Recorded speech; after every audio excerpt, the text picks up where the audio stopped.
আজকের ভিডিওটা শেষ পর্যন্ত দেখার অনুরোধ রইল আমার বন্ধুদের কাছে। আশা করি তোমরা আমার অনুরোধ আজকের দিনটা এমনভাবে কাটবে সত্যি আমি ভাবতে পারিনি। সকালের রান্না খাওয়ার পর বর বলছে স্নান করে রেডি হয়ে নাও, রানাঘাটে যাবো, ব্যাংকে তোমার প্রবলেম হয়েছে ওটা সলভ করতে। তা বলছে আমি যাব না, ওর সঙ্গে একটু কথা কাটাকাটি হয়েছিল। তো তারপরেও রেডি হয়ে নিলাম আর বেরিয়ে পড়লাম, চলে এলাম রানাঘাট। আর রানাঘাট তো জানোই রাস্তাঘাট ঘিঞ্জি পুরো, মানে সবসময় ভিড় থাকে।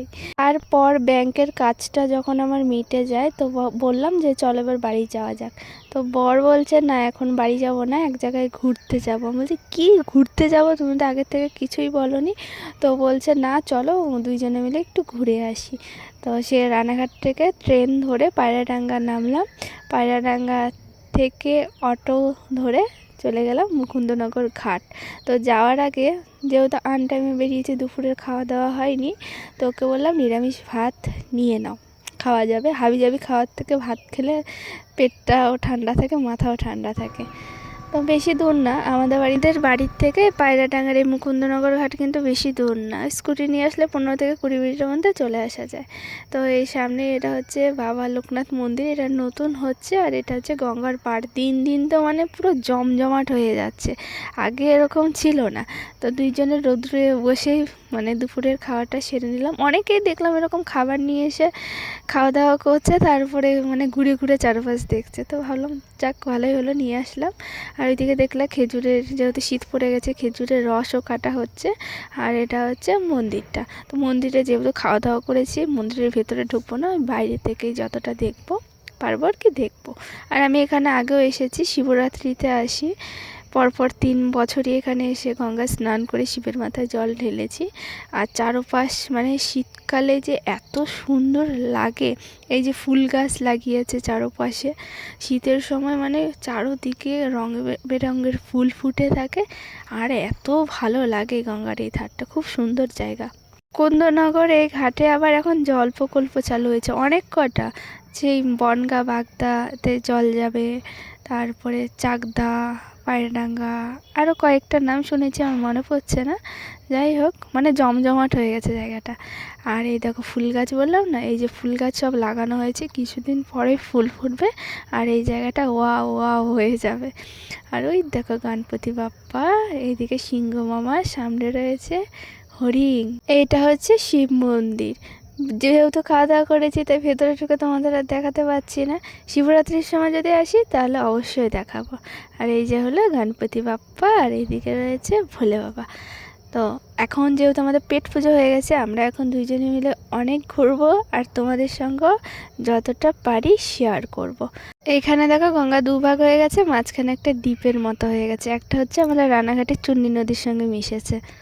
জল না দূরে কোথাও পাঠাচ্ছে না, এটা বনগা, বনগা বাগদা, ওই মাঝেরটা রানাঘাট, ওই পরেরটা হচ্ছে চাকদা পঞ্চায়েত।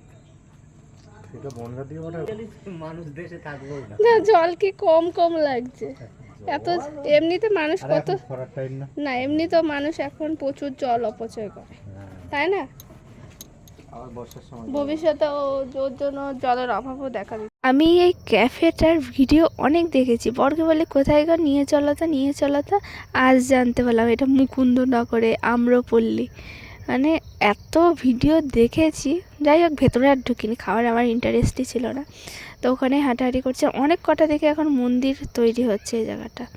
তো এটা হচ্ছে আরেকটা মন্দির, এত বছর ধরে আসি, এখানেও যে একটা মন্দির আছে জানি না। এখানে হচ্ছে ত্রিশক্তির মন্দির, মানে তারাপীঠের মা, তারপরে দক্ষিণেশ্বরের মা ভবতারিণী, আরেকটা কী যেন ছিল। যাই হোক যেহেতু খেয়েছিলাম, খাওয়া দাওয়া জামা কাপড় ছাড়া ছিল না, ওই জন্য ভয়ে কাছে যাচ্ছিলাম না।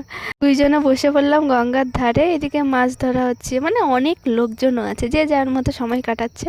আর ঘাটের মানে নৌকো দেখছি ঘাটে বাঁধা আছে, বর বললো দড়িটা টেনে ধরে আমি নৌকোর উপর উঠবো, ছবি তুলবো। মানে এই জায়গায় এসেছি, জানি না কার নৌকো, দেখলে বকা দেবে নাকি সেটাও মনে মনে ভাবছিলাম। ও বলছে কিছু বলবে না, ছবি তো তুলবো, আমরা তো চালাবো না, জায়গায় বসে থাকবো। এখান থেকে এসে কিন্তু সবাই নৌকো করে ঘুরতেও পারে, টাকা নেবে অবশ্যই। তো যত টাইম ঘুরবা তত টাকা নেবে। পর তো নৌকোর উপর উঠে গেলো, আমারও খুব ইচ্ছে করছিলো যে আমিও নৌকোর উপর উঠে কয়েকটা ছবি ক্লিক করব, কিন্তু ভয় লাগছিল যদি পড়ে যায় আমার সঙ্গে, আমার ফোনটাও পড়ে যায়, মানে এরকম ভাবনাগুলো আসে। জানি না তোমাদেরও কি হয় এরকম, যে নৌকোয় উঠলে যে আমার সঙ্গে যদি আমার ফোনটাও পড়ে যায় কি হবে। তো আমি